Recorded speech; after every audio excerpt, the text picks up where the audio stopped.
Mark Pittman, really an unusual situation. Mid-season, all of a sudden gets the call that he's going to be the interim coach. They were in a staff meeting. Cy Alexander left and then was gone. The athletic director walks in and informs the staff that he's now the new head coach, and here we go. And this is what he's done. When you talk about production, Gerald Robinson Jr., 17.8 points per game the first 23 games, 24 points, almost 7 points per game.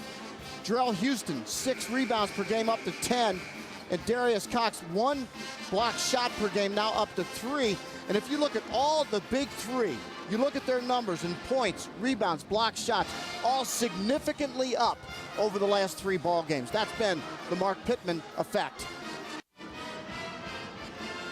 Jarrell Houston's got 11. Tennessee State leads by 12 at Tennessee Tech. What do you like about the way the Tigers are approaching the timeout? It's a classroom setting. It's a good educational atmosphere. You see players interacting with their coach drawing up the plays. I mean, Mark Pittman decided that he didn't want to make very many changes because he respects the job that Cy Alexander has done, and so do I. And as you look at Mark Pittman taking over for Cy Alexander, when he decided to change that educational atmosphere during timeouts, he went to Target and bought the stools himself. He did a good job on that. Georgia, Pete Herman got a big win last week. It's Tennessee State on the road leading by 10, and here's Mark Pittman. Look at the timeout right here, set up in a classroom setting. The perfect teaching moment, interaction with players between coach and players. This is an interim coach who has not been guaranteed the job, and the whispers are he doesn't even have a chance for the job.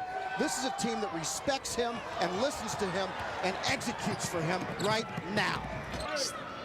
John, it's the little things. It's the teaching moments. It's the opportunity to get exchange between player and coach. That's as well orchestrated of a timeout as you're going to see in college basketball. And mainly because of an absolute clinic of a game plan by Mark Pittman and Tennessee State here in the early going. Controlling tempo, judicious in their shots, good judgment. Good look down low. And he's got 19. The rest of the team has 24. There's your trap. Feed down low, Houston, and they just carved it up. It's called preparation. Mark Pittman has this team very well prepared. They anticipated and executed. Flush. Well, just see how they're spreading the defense. And they're just looking for angles, playing together, sharing the ball. And Mark Pittman's done an outstanding job as the interim man. Very difficult position to be in. But his team's executing well. 9-point lead for Tennessee. So drop down to Houston, right in his office. He won't miss that often. Knocked out of bounds, and we will stay at this. And how about that hustle by Peters? Well, this team is just playing inspired basketball. They're fun to watch. I mean, Mark Pittman has this team playing together, sharing the ball, caring about each other. We're seeing a clinic on how to bring a team together. Kudos to Mark Pittman and this Tennessee State basketball team. Very entertaining. Darnell Lindsay comes back in for Mark Pittman, the interim coach. 1-1 since taking over for Cy Alexander. He was an assistant coach under Cy Alexander at South Carolina State, where they had a tremendous run of NCAA tournaments. He also served as an assistant recruiting coordinator at the University of Cincinnati. And listen, Mark Pittman, he knows the game of basketball, and he knows his personnel well. And I like this game plan early for Tennessee State. Mohammed hits 2. That's a good substitution by Mark Pittman. Gerald Robinson has played extremely well, no question. Averaged 24 points a game over the last 2 games.